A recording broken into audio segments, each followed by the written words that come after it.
நாகை மாவட்டம் புஷ்பவனம் மீனவர்கள் 21 பேர் மீது இலங்கை கடற்கொள்ளையர்கள் தாக்குதல் நடத்தியிருக்கக்கூடிய சம்பவம் பரபரப்பை ஏற்படுத்தியிருக்கிறது. கோடியக்கரை தென்கிழக்கு பகுதியில் மீன்பிடித்துக் கொண்டிருந்தவர்கள் மீது இலங்கை கடற்கொள்ளையர்கள் இந்த தாக்குதலை நிகழ்த்தியிருக்கிறார்கள் என்று தெரிய வருகிறது.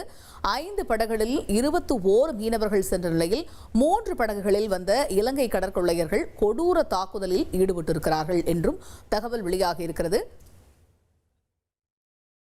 கூடுதல் விவரங்களை எமது செய்தியாளர் கார்த்திகேயன் விவரிக்க கேட்போம். கார்த்திகேயன், வேதாரண்யம் மீனவர்கள் மீது கடற்கொள்ளையர்கள் தாக்குதல் நடத்தியது தொடர்பான முழு விவரங்கள் என்ன? வேதாரண்யம் தாலுகா புஷ்பவனம் மீனவர்கள் 5 படகில் 21 பேர் நேற்று மதியம் கோடியக்கரைக்கும் தென்கிழக்கே மீன்பிடிக்க சென்றனர்.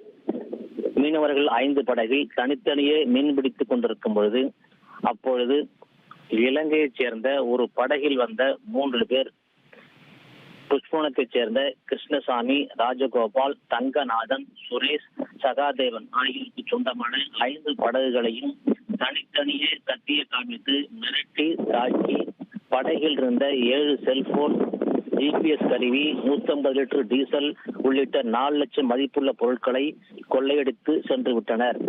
5 படகில் மீன்பிடி உபகரணங்களை பறிகொடுத்த புஷ்பவனம் மீனவர்கள் வெறுங்கையுடன் இன்று கரைத்து திரும்பினர்.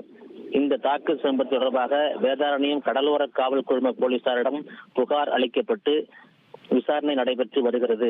வேதாரண்யம் பகுதியில் 21 மீனவர்களை இலங்கை கடற்கொள்ளைகள் தாக்கி 4 லட்சம் மதிப்புள்ள பொருட்களை கொள்ளையடித்த சம்பவம் மீனவர் கிராமங்களிடையே பெரும் பரபரப்பை ஏற்படுத்தியுள்ளது.